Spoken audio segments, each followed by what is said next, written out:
Hello, everyone, and welcome to our third Magic Makers chat. This is a relaxed and informal meeting of magical minds. I put this session together because through my work as an intuitive artist, I was meeting some amazing healers, practitioners, people doing all kinds of incredible work. And I was just, the conversations that I would have with them in the meetings was so fascinating for me, and also introduced me to new healing modalities, things that have helped me hugely on my journey through life. So I thought it was very appropriate to start this Magic Makers sort of journey and bring in various people that I meet to share what people do. So today we've got Katy Samwell. If you want to give a little intro to yourself. Hello. Sorry, I was just messing around with the view because I couldn't see everybody.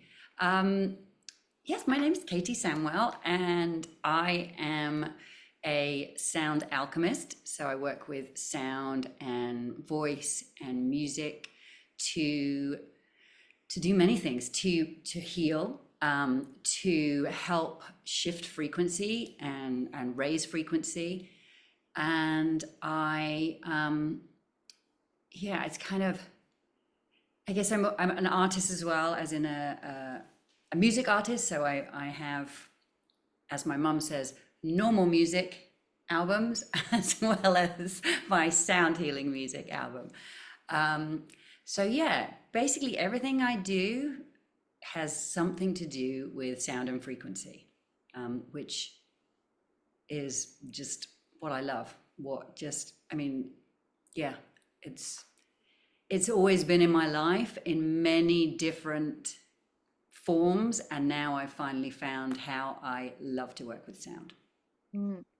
I love that because we're actually very similar in that way, in that I do art, I do normal art and design work, and then I do the spiritual stuff as well. And for me also, it's that having really feeling like now I've landed into this spot that I'm like, yes, this is all the pieces have come into play. I think certainly as a creative, you go through this period of life where you're just learning your skills, and so to get to a point in life to then be like, all right, now it's starting to make sense and all come together. um Obviously you're always still learning, but yeah, I love that we have that similarity. So how were you introduced to music? Did you have a musical family? My my dad played the harmonica actually. He was a good harmonica player, only for himself. And but they both of my parents love music. They had so many old 45s, even actually my dad had a lot of 78s back then. So they were always playing music. So I grew up on Aretha Franklin, Otis Redding, all of the big Motown stars my mum loved, and my dad too. But he also loved a lot of the, like the Beatles, and all of the obvious ones. So I started singing along to Aretha Franklin records very, very young with a hairbrush. But my great aunt, Auntie Vera, who is now in heaven, she used to be the manager of Abbey Road Studios during the Beatles' time. So she retired, I think, in 89. So she was there for 40 years. So I got to go to Abbey Road Studios many times as a young child and just fell in love with everything there. So there was definitely, and I remember my parents bought me a keyboard, one of like the old Bon Tempi keyboards when I was very young, and I remember playing that and singing along. So yeah, it was always there, even though no professional musicians in the family, but definitely always in the background. Actually, my brother, saying that, my brother is a brilliant a multi-instrumentalist. So he plays guitar as his main instrument, but piano, bass. So yeah, my parents often say that they don't know where the two of us got it from, but it's their energy. That's Yeah, where we got yeah. it. Well, and I suppose having access to that, seeing the recording studio and how that works, really, because that there's musicians sort of tinkling away, like myself, tinkling away on the piano or whatever. Um, and then there's the act of recording it all and putting it all together as well. So I suppose to see that as a youngster and know how it's possible to work is pretty Mm. crucial. Uh, Yeah. did you so did you feel sort of early on that this was the career that you were headed towards, or did you have a sort of indirect path? Yeah, so it was interesting what happened to me at school. I think that's kind of where it all sort of changed. So I was always, I think when I was 16, maybe I was in my first, no, yeah, 16 was when I did my first live performance, which was with this lovely duo, and who I used to work in this club in the evenings, and they would play. And so I got to know them, and I ended up singing one song continuously with them. They would always bring me up, which was Take Another Little Piece of My Heart. And I was I still at school? I think I was still at school in the last year, so 16. And going through school, I kept singing, and in my head I didn't really know what I wanted to do, but I knew that I loved singing. But the school had certain criteria on how they positioned the arts, and how they positioned the other subjects that I found boring, basically. So I wasn't allowed to do music at school, to take it as an option. Yeah.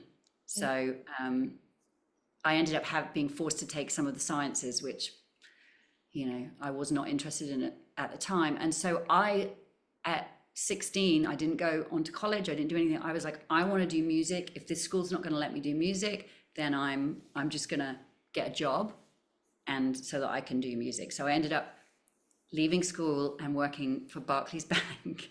Went straight to a job in a bank, but what that allowed me to do was start my creative process with music, learning old software back then, a program called Cubase, so that I can make my own music and play in a couple of bands.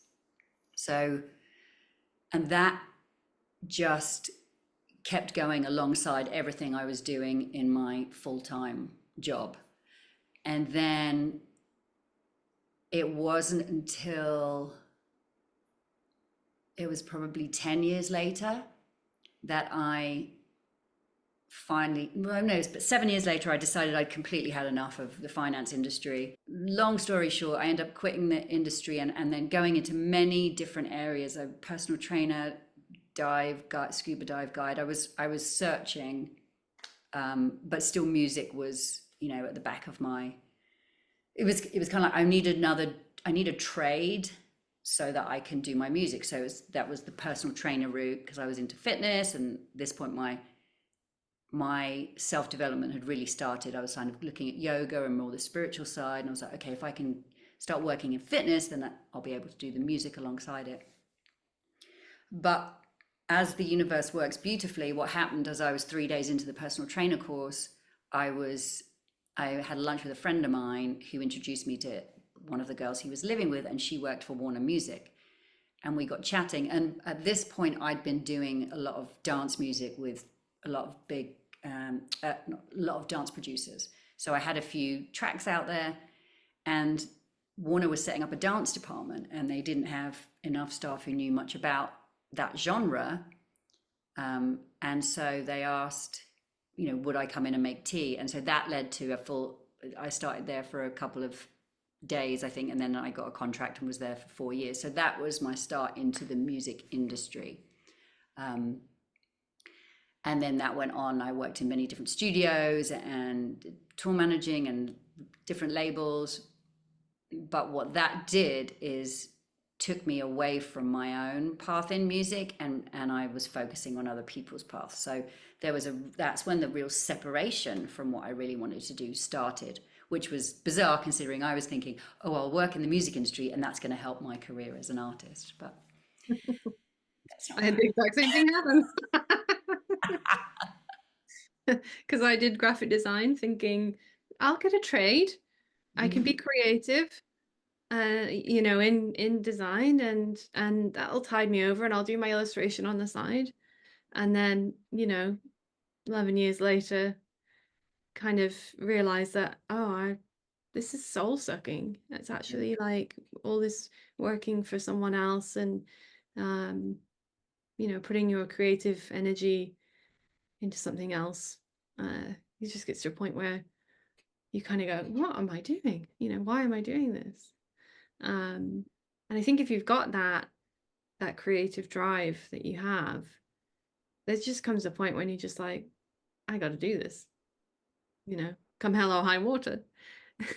Did you have a moment when you just had to sort of unplug yourself and go? Yeah, I mean, I probably, so when did I move to I moved to the US in 2012. So I um I was in this studio in London, which a great studio, Metropolis Studios. I was the studio manager there, and but it was taking its toll. I was on 24-hour call pretty, basically all the time. Um, and I had this really lucky, so I was going over to New York and LA and Nashville a lot to see clients. And there's the studio in New York called Sterling Sound was the same, they had the same owners. Those two studios had partners in the same company. So I was able to work out of the New York office when I was over there. And whilst I was there, one of the guys who worked there was like, I want to leave. I need a replacement. Do you want to do my job? So then I kind of fell into, well, not fell into, I mean, it was a big process of getting a visa. But then I was able to move over here and still stay in the music industry. But in my head, it was like, well, this is something different because I was having that moment at Metropolis. I was like, I can't take this anymore. I need to do something for myself. And I was really far into my sort of spiritual journey then. There was so much going on, like just horrendous, repetitive patterns in relationship that were, just a nightmare, sort of drinking too much, just that all of the self-destructive behaviors were really starting to happen. And so I thought, well, moving is going to change that. Plus, I'd had this idea that I always wanted to be in California, so New York would be the first step. And I was in that, I think I was there for 9 years. And again, still through that time, more and more self-development. I learned how to do cranial sacral therapy. So I was doing all these alternative therapies for helping myself and then learning them so that I could help others. But it still wasn't, something was still missing. I just kept trying, let me try this, let me try this, let me try this. And then I discovered Belinda Womack. I'd seen her on one of Regina Meredith's shows, and she channels the 12 Archangels. And Mighty also, Mighty who's here knows her well. She was also part of Belinda's program. And I went through, well, I mean, I still am, a good few years with Belinda in her, back then it was called the graduate program. And now I think it's called the Golden Passport, but it was working with the 12 Archangels and helping us to be able to do what we really want to do what makes us happy. So not working for somebody else and learning that's an old paradigm, that, it's all about doing what we really love, opening our hearts and bringing our hearts into everything we do on a daily basis, which is so hard to do when you're, caught in a job working for somebody else, not doing what you want. So that's a really short version of it. But through that, there was a moment where I had a dream or nightmare, basically, that my legs were rotting. It was this horrendous dream, and I woke up the next day and I spoke to Belinda, and I said, "I've got to go, haven't I?" And she said, "Yes." It was the job had become so toxic, and it was nothing wrong with, nothing against the companies or anything. It was just the volume of everything that I was dealing with had become so toxic, and there was nothing left of myself. I wasn't giving anything to myself. So that was in, I was 48. So I was in the middle of COVID. It was in, oh So, no, yes, no, it was in the middle of, it was August 2020. Yeah. wow, yeah, so many people had a huge change around that time. Yeah. Yeah. And so I quit, and I'd been doing, I was with the Institute of Integrative Nutrition. So I was, had qualified to be a integrative health coach. And so that was what I was going to do. Because by this point I'd kind of lost the sound. It would just, so that was what I was going to do. But what then happened, I did start doing that, but then sound started creeping back in. After And so, quitting your job. yes, after quitting the job, because I was doing it I picked up one of the first bowls I bought, and I was using it for myself, and I was toning, and I'm like, oh my God, I feel so much better with this. And then I was like, what happened to music? So then I started writing again. And so, yeah, it all started to come back once I'd removed myself from that job. But it was hard because, as you know, you jump off a cliff, and it's kind of like you've had a guaranteed income. Well, no income is guaranteed, but you've had a monthly salary or that you get used to.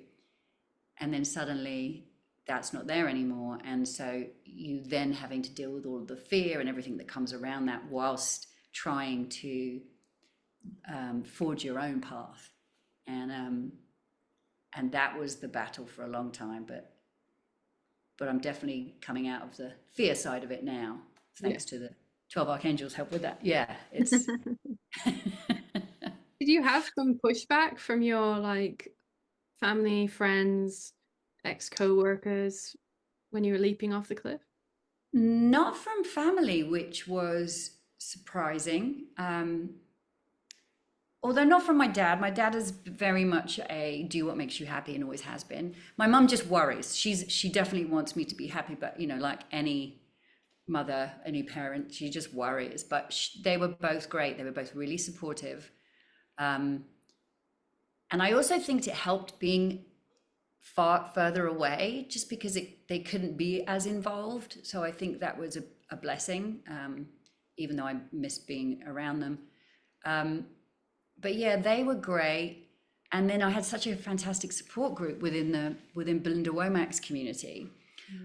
So that was really helpful.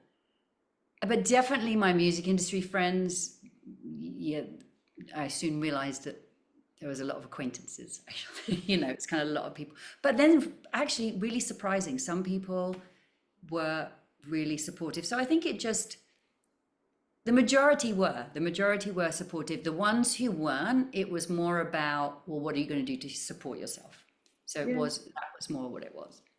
And I think And I think that's a common narrative, isn't it? I mean, not to mention the narrative that you have in your own head, because we are living in a fear-filled world, if we allow ourselves to subscribe to that.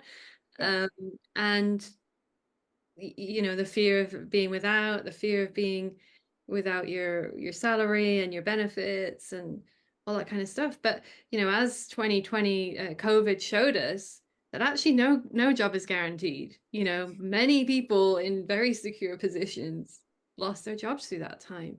And for me, certainly as a self-employed person, it was a real eye-opener to kind of go through that.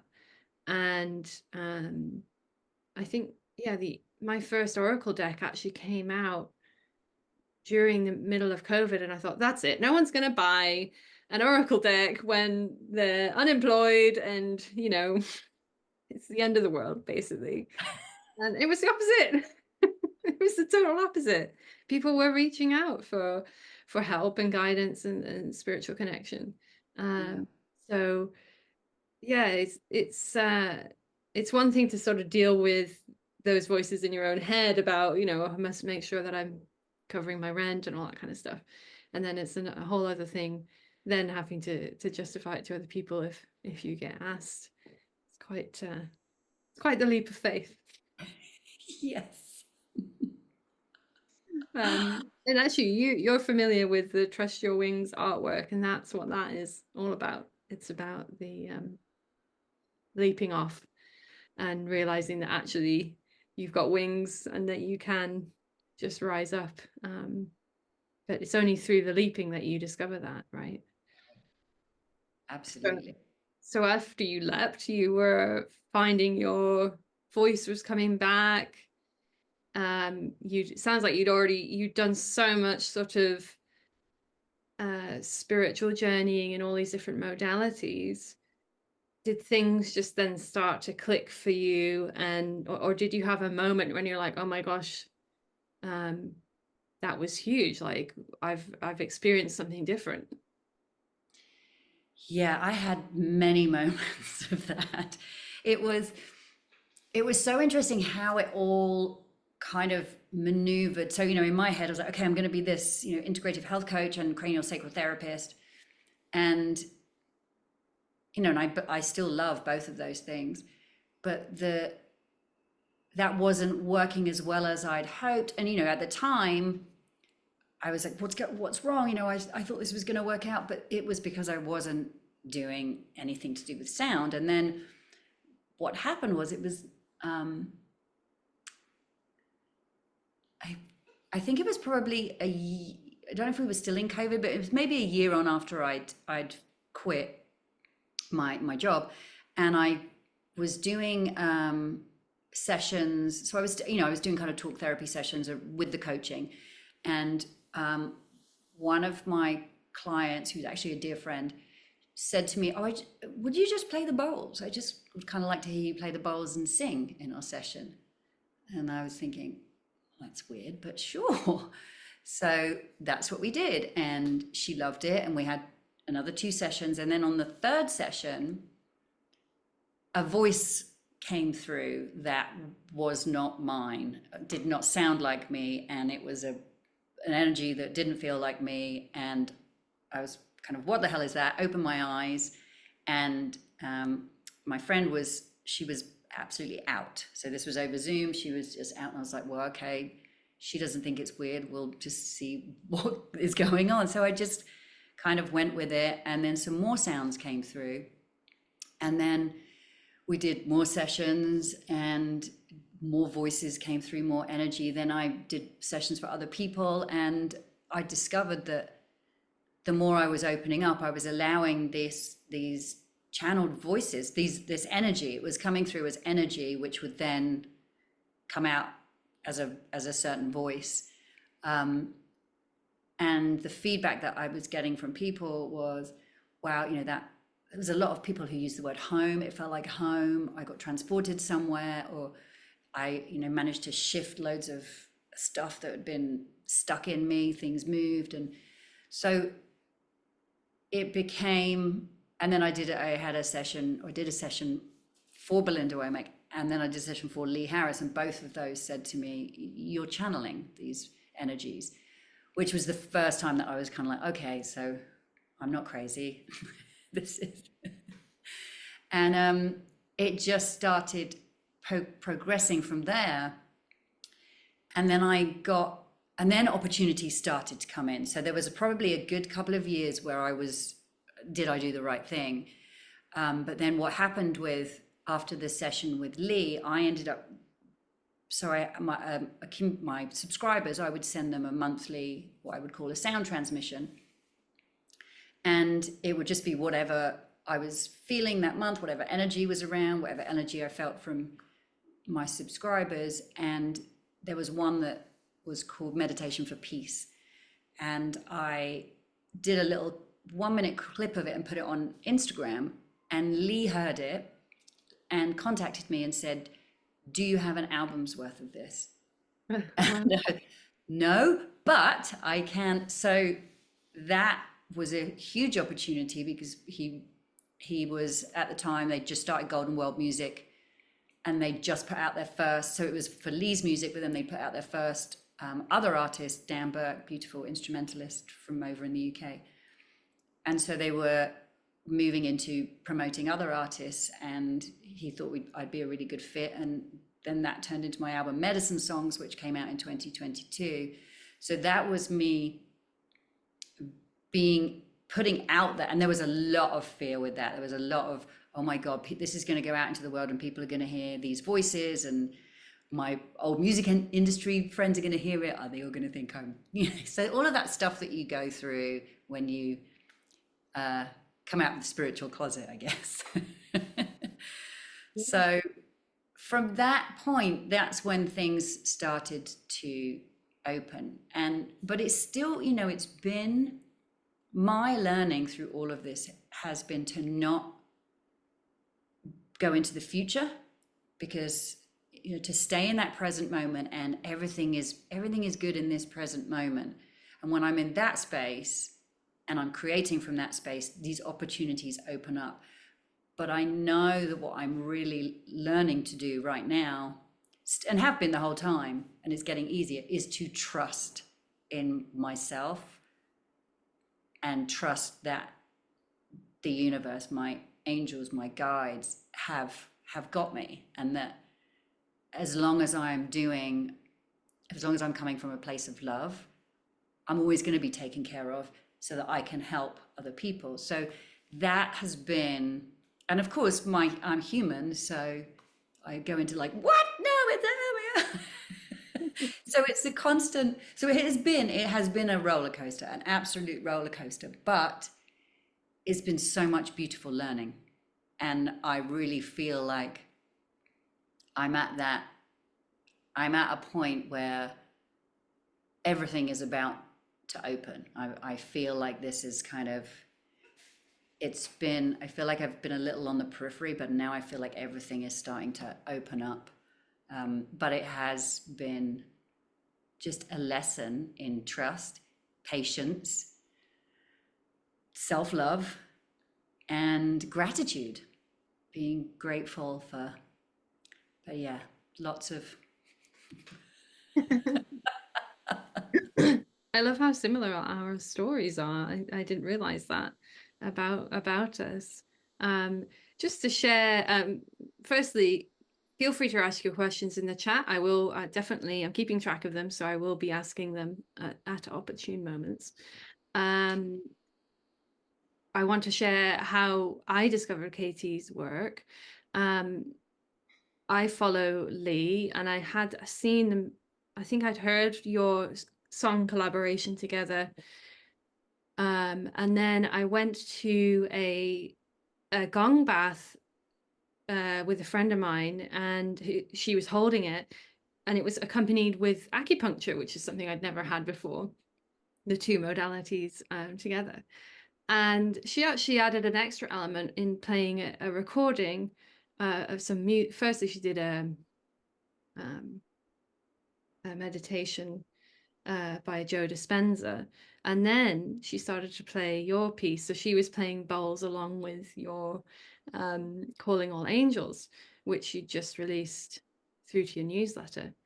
And so I was in this lovely blissed out state with my pins in my back and all that kind of stuff. And I heard Katy's voice, and I'm like immediately started to get this sort of channeling experience, and I was like, I'm relaxing right now. I'm not at work. Why are you bugging me? you know. And because the song is all about calling in angels, that was what I was connecting to, and I got this information about how angels are largely beings of frequency, and for me, music is a massive connection point. I use it throughout my work. So it made so much sense that they were coming through the sound to sort of say that they're these multi-frequency beings, and this is one of the ways that they communicate with people, even just over the radio. You can hear a song that means something to you, reminds you of a loved one, all that kind of thing. So I asked Rachel after the session, what was that you played that was so beautiful? And I could hear the different voices in it, and she said, oh, it's Katy's work, I'll send it to you. And then I dropped Katy an email because as a fellow self-employed person, you're often doing stuff and sending it out into the void and not really knowing if it hits home with anyone. There's often no feedback loop. And so, especially, if you're doing stuff largely digitally on the internet world. So it was important to me. I more and more do this where I reach out to people who their work has really hit me, and I just say, hey, like, that was amazing. Just want to share that I heard it and I loved it. And that's kind of how we first connected. And then I think I shared that message with you that I channeled. Because I think I listened to that song the next day. I can't remember now, but it's all very interesting how it comes together. Yeah, yeah. And that song was another that because it started as just as a transmission for one of my sound transmissions for my, which is how Rachel had it. Um, and then same thing, Lee heard it. I think I sent it to him actually, and he was like, "Oh my God, we should put this out." And so, and I wanted it to get out. I'd been asking the universe. I'm like, because that song helped me. I needed to remind myself to call on my angels, that and to remind myself that they were there and they knew and they understood and they were listening. So that and in my head I was like, I feel like other people need to hear this, just to be reminded that they are always with us and they are always helping us and they do always hear us. And so yeah, Lee ended up putting it on Golden World Music, and so that went out to the world. But the version that you heard, the version that Rachel has, that's the very first version, and so it's special because my subscribers have got that version. That hasn't gone out to the world. The sort of the one that, so Devore basically did a little bit production on the version that went out. Just I'm gonna have to listen to the two together now and see if I notice a difference. Yeah, it's a beautiful track and very profound. And I think what's so lovely is this blending of the voice and the bowls, and your production skills as well, all comes together to create this beautiful composition. Joanne asked earlier that when you was talking about you were channeling these voices and you're like, what the heck is that? Do you find that the voices come through in words like a bit like Lee does, or is it mainly sounds and frequencies that you're channeling? it's 99% of the time it's sound. There have been a few words. So what comes through when it's words is a particular song will come through. So and sometimes I know the words to that song and sometimes I don't. So this will be when I'm in a session, and what I've learned is, because first of all, when that started happening, I was like, I'm not gonna sing that song in this, But then I realized that, this is, so I would, kind of do it tentatively, start a few words and sort of, always look at how the person was reacting and, again, in a blissed out state. So I would carry on. And then when I would speak to the person afterwards, they would say, that song was something I used to sing as a child, or that song had this meaning. So now if a song comes through, I allow it to come through, whether I know the words or not, because sometimes the words that I'll sing aren't the original words, but they'll be words that I hear, but it's always comes with a melody, so with a particular song. But the majority of the time it is, especially when it's like when I say the heavier work, the deeper clearing work, it's sound. And there'll be, for me, what I feel is there is one energy that I sort of have a picture of, but the majority of it I just feel. So it's that, and it's all 90% of the time it's group energy. So I'll feel sort of an ancient tribe of indigenous people, often shamanic, lots of sort of shamanic chief and priestess, that kind of energy I feel comes through. And then I have sort of more of a galactic, cosmic type of energy. And often now that will be what I would assuming is some kind of language that we recognize, but it's some sounds that are kind of mingled together that would form what could be a language. um, but I don't recognize it, when I'm doing it, but certainly there is something familiar about it.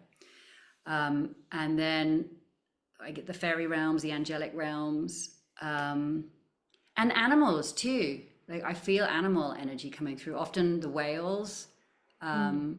lion energy, um, elephant.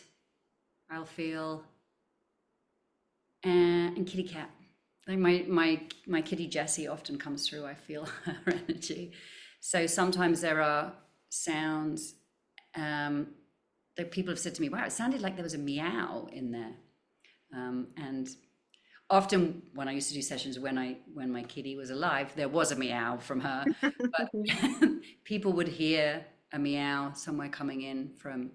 So yeah, I think, and people hear their own animals too. Sometimes they'll hear or they'll feel their own animals. So it's amazing. And then elemental energy too. I'll feel like tree, bird, lots of bird energy that comes through. So yeah, I mean, it's amazing to me. Still, every time a voice comes through, even if it's a voice that I'm familiar with, it still amazes me every time. So it's pretty, yeah, I feel very grateful that I'm able to hold their energy. Yeah, I mean, do you find it tiring to do a session like that? Is there an energetic pull on you? Sometimes, yes, but it's getting less. So I feel like I'm able to handle it more. I recover much more quickly. If there's been a really deep clearing session, sometimes that I will have to sleep afterwards, or because sometimes my voice will take a bit of a hit too, just because of the deeper stuff. It goes very low, and get very guttural. So the sounds that come, but I'm definitely able to be with it more, allow it to come through rather than kind of get involved. If my head gets involved too much, I get wiped out. But I'm Yeah. becoming more and more able to put my mind over there, and the mind can go and have a nap while. I think that's part of the practice, isn't it? It's that journey in following this thread that we're on, that trusting thread to each experience. You can, yes, it's for your clients, but for each experience there's something in it for you as well that you learn. And each time you do something, you're like, oh, okay, you know, I got in the way a bit there, or maybe I shouldn't do a sound healing session if I've just got sunburnt or something like that. All these things you add to your toolkit, and then gradually you get more and more refined. I've certainly found myself that I call it blowing my fuses. I don't blow my fuses as much anymore. I used to do it a lot when I first started doing this sort of work, and then feel like I had to sort of sit in a darkened room for hours, Yeah. and that's much less so now. And if it does start to happen, I certainly feel like there's sort of guides there that are kind of helping in that. So you said you sort of feel different energies coming in.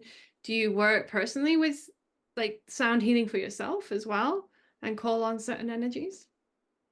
Yes, I think what happens, I think the bowls are what allows me to, or certainly when it first started, the bowls hold a certain frequency for me that allows me to be open to what's coming through. Um, and I think that, so I will find that I can just take one bowl for myself and just sit and play it. And I don't necessarily make any sound for myself, but it gives me that same energy. I energetically in my body, I feel like whatever is needed is coming through without me having to make the sound. Um, and that's quite a new discovery, which is, it's a really, it's almost like I kind of feel like the bowls are, I was like, oh my God, you're in the bowl. It's like this beautiful, because they've just got so many harmonics in them. They're just so many different frequencies, and the alchemies within them. They're just like a sort of incredible conductor, I think, of of bringing all this magic through, that if that I'm able to use for myself with by just playing that bowl. It automatically, I mean, the bowls do this anyway. They, with the science behind it, they're aligning all of our cells, they're balancing everything, they're real basically just realigning all of our cells so we're back in balance.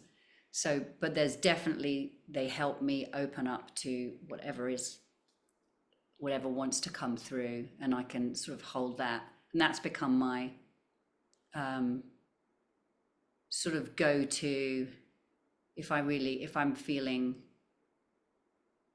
yeah, if I'm just feeling anything other than love and gratitude and peace and harmony. Okay, I need to get a bowl. But Yeah. it's interesting, I still have to remind myself to do that. You'd think that would be, oh wait, I've got these bowls over here. I'm the same. I'm the same.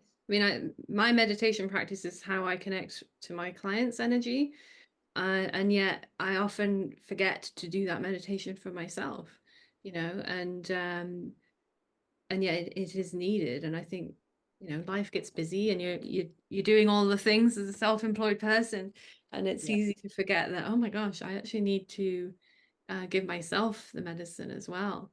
yeah. Uh, and actually, sorry, I've forgotten how to pronounce your name. Is it Mighty? Mighty? Mighty. Mighty. I was thinking the exact same thing as your comment about how your bowls must have a personality. Each one has a different personality. And so maybe do you find yourself getting called to be like, that's the one that's for me today? Definitely. Yeah, they are, I mean, they're all alive, um, being crystal, but they definitely have, I mean, most of them have names. In fact, they all have names. Um, yeah, I certainly get called to certain ones for what I'm feeling. But what's really interesting is it's the same thing happens with sessions with people. So I can be like, okay, what? And in fact, it happened today in the live session where in my head I was going to work with the endocrine bowls and work on the endocrine system because that's what I felt was needed. And then it was kind of like, no, this, these are the bowls that you need. And I just pulled out different bowls and we worked on something different because they were the ones that were calling. And often what could happen, and so this is actually a really interesting little story.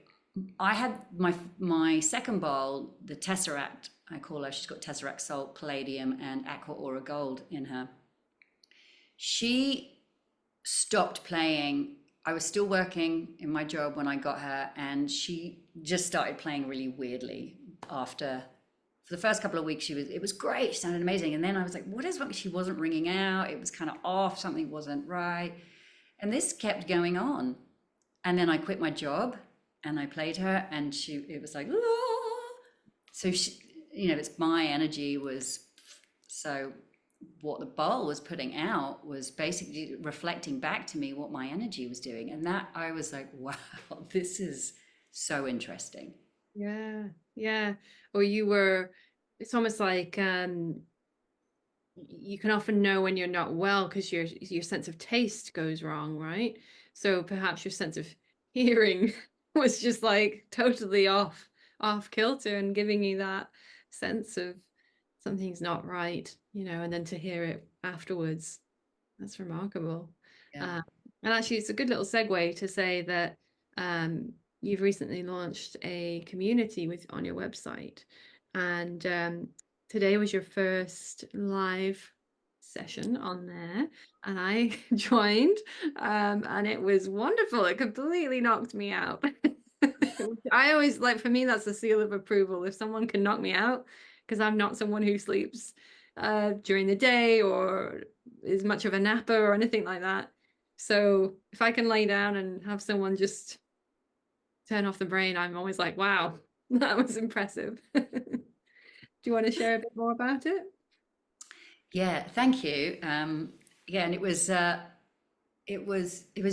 beautiful, and as didn't go where I was expecting. As I said, I was thinking that I'd work on the endocrine system because, you know, just to help us with fight and flight and all of, you know, balancing everything. But it was all about making space for the new energy that's coming in. So we could clear out all of this old stuff that just doesn't need, we don't need anymore, because there's so much of this beautiful energy coming through. And it was really interesting because, I mean, I don't remember how much, but a big chunk of it was very heavy clearing. We were in deep, low, shaking stuff up and moving it. And it's basically what I would do in a one-on-one session. But it's, you know, I asked for the group, so for everybody in the community, what would be the best. So, which yesterday was endocrine system, but today clearly wasn't. Yeah. Yeah. And I love that. I love that the you know the frequency of the bowls is speaking. It's like, no, this is what we need today, and the voices are, this is what we need today. But yeah, these sessions I do once a month. And they are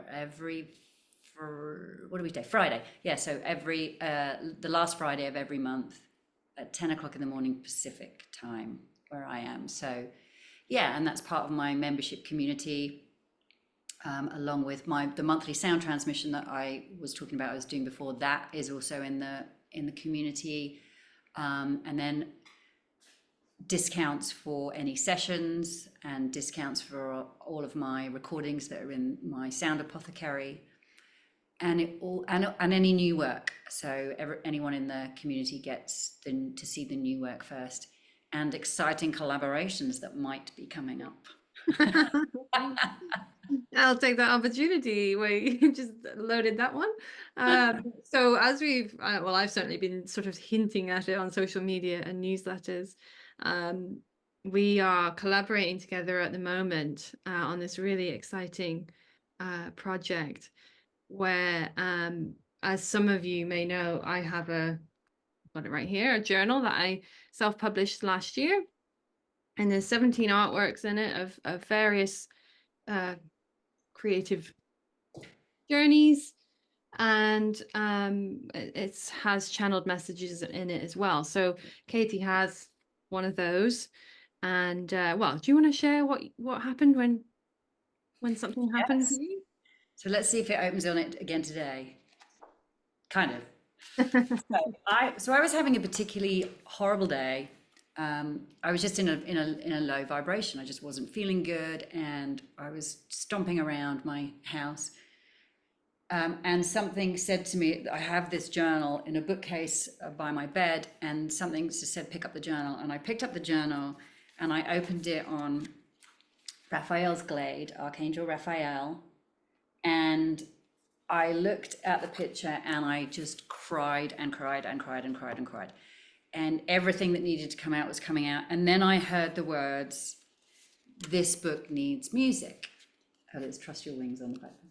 And so, Jen, you'd reached out to me when I launched my high vibrational music, saying, you love this idea, it'd be great to work on something, but you just didn't know what yet. And so when I got this message, I was like, oh my God, this is what we're meant to be working on. So I sent Jen an email saying, this has happened, this is what Raphael, and I would love to put some music to this journal. And so this is what we are doing. We're putting a piece of music, so that my music downloads work in exactly the same way as the sound healing. So I'll look at the piece, I'll feel, sometimes I read the channel message first, sometimes it will tell me whether it wants me to read the channel message or not, but I always read it afterwards. And then the music will come. So I'll create some music, and then certain voices will come in. There's bowls, and it's kind of mixing what I call the analog, the bowls, the healing instruments with guitar, piano, other elements and then the voice. So, but I mean, these images on their own are so, so, so powerful. And then when you put the music together, it's kind of like, oh, yeah, other dimensions. Yeah. I mean, and this is sort of hooking back into what you were saying earlier about that trusting process when you kind of just following the threads, putting the puzzle together. And, I had sort of put it out there. Well, you had mentioned about the collaborations offer that you had. And I was just like, how could we do this? What? And I just had it in my back of my head that somehow we would put something together, when the right thing came along. So when you mentioned what happened with Raphael's Glade, I was like, yes, this is the thing. Like it just like an immediate yes, definitely spine tingles. And then you did the music for Raphael's Glade, and I mean we're working through them now. I think you've done 4 or 5 of them. And they're just, it's so incredible to hear a musical response to the artwork, because for me the artworks are more than just a flat piece of art. They're multi-dimensional, and there's music in them as well. So to have you respond to the artwork, um, and I think probably the most powerful one so far has been to the Winter King, which is a beautiful polar bear. And this is one of my oldest artworks. Uh, and the response that you had from it, I can't find it now. It just, those lovely sort of shamanic voices came through. And there was this sort of sadness to the piece that I was crying for most of that morning, having listened to that song, because it reopened kind of what this artwork is about for me. And that there's a melancholy to it, but it was needed. And interestingly, I then got a message, like a channeled message in response, so there was this sort of feedback loop that happened. And so yeah, I'm super excited as well. Really excited. Yeah, because this, it's like I mean, your art is, well, the beautiful channeled message that you sent me when you listened to Calling All Angels, I think that, it sums up that your art puts out that really high frequency, high vibration, is multi-dimensional. And, it's the sound and light together. So I just think it's, yeah, I mean, it's the work, it was kind of like, well, the thing I love about it being Raphael too is, he's the color of emerald green, the heart chakra, the color of trust. But it's this art is so layered in, and it's so inspiring to me to be able to create from that place, because it's like I just look at it and it's suddenly like whoosh, there's so much comes in, because it's just this beautiful, multi-layered, multi-dimensional, incredible, powerful pieces. So it's the dream team collaboration, in my opinion. Yes, I agree. I'm obliged to say that, but so we will be releasing that very, very soon. Thank you, Joanna. Yeah, absolutely fine. Just a note to say that we'll be sharing about this on our newsletters. So make sure that you're either subscribed to Katie's or mine, and we'll share about that when it's launching. We're shooting for mid-August, but obviously there's lots of pieces in play at the moment for it. And basically there'll be a downloadable capsule of the music in companion with animated artworks. And then of course people can also buy the journal, as it's going to be a whole bundle thing. So that's super exciting. And then hopefully we can do volume 2. Yes.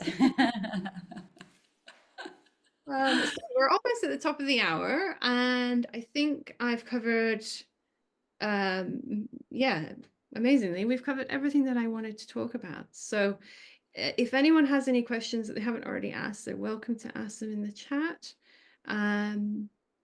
We've talked about that. Were there any other areas of your business that you wanted to draw attention to?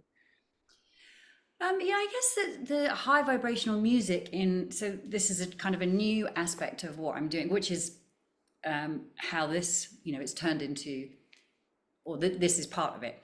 But I started making music for people's podcasts, for people's content that they're putting out, because it's what often happens is people create these incredible videos for whatever they're putting out there, but the music that they have with it is, often it's free stock music, stock footage music, which is fine, but it is not like personalized to them. So what I've been doing is creating music that is for that particular person and their product to help it go out at the right frequency. And so I will take if it's for a person, if this person was a piece of music, how would they sound?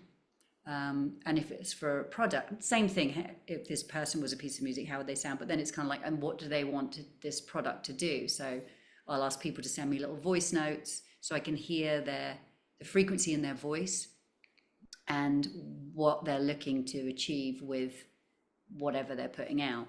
And so I create the music from that, and that's been really beautiful. And it actually started with a similar story, as in a friend was creating these symbols that she'd been downloading, and she heard that they needed music, so she sent them to me, and I created music for them. And that's kind of what led to me to start creating for people, like videos and podcasts and social media, and it just helps with that, being in the social media world, which can just be so takes everything out of us sometimes. But if to put out, to be able to just put things out with music and not have to really say too much, it just helps with that frequency and vibration and getting it out there. So and yeah, this is something that, again, which I never thought I would be doing from sound, like the traditional sound healing as it started, but it's turned into something that I love to do. And I'm so glad I did, because that's how we ended up. Yeah. So Yeah. yeah. I mean, when you first shared about it, I was like, yes, that's genius. Like that, it needs to happen. How wonderful that she's doing it. Love it. I love Yeah. it when you can see someone sort of following the thread the same way that you're following the thread, you know. Yes. Yeah. So we've reached the end of the sort of all the questions and whatnot. Did you want to do a little session for us at this time? Yeah, I can do a little 5-10 minutes of sound if that would be helpful. Well, not We helpful. That would be we nice. call it 5 minutes, and then Five everyone. minutes. Yeah. Okay. Let me just unplug this and take this down here. Okay. Bowls from the session earlier. All right. Such beautiful balls. Yeah, so this is an amethyst. This is grandmother bowl. She is iron oxide. They're all quartz crystal, and then they have the extra. So this amethyst within quartz, iron oxide. This one is a pink ocean gold. This one is an Egyptian blue and palladium. And this is ruby. She's ruby and platinum. So yeah, pretty special. Wonderful. I'm going to mute myself, and we can all listen. And I'll just quickly say we've got 2 F bowls, heart chakra, 2 C bowls, heart chakra, and a G, throat chakra. So yeah, a little bit about the bowls. Anyway, I'll stop talking.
Red roses too, I see them true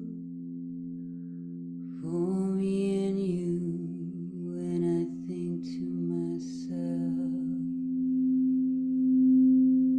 what a wonderful world.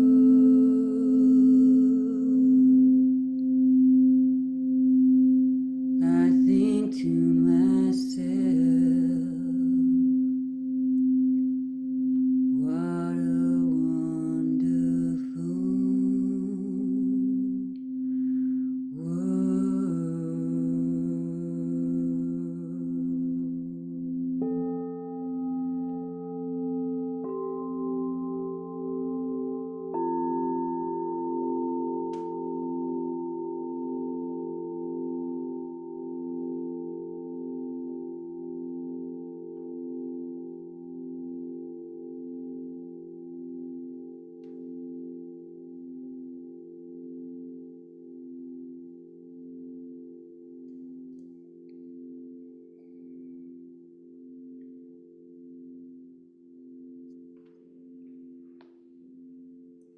It's so beautiful.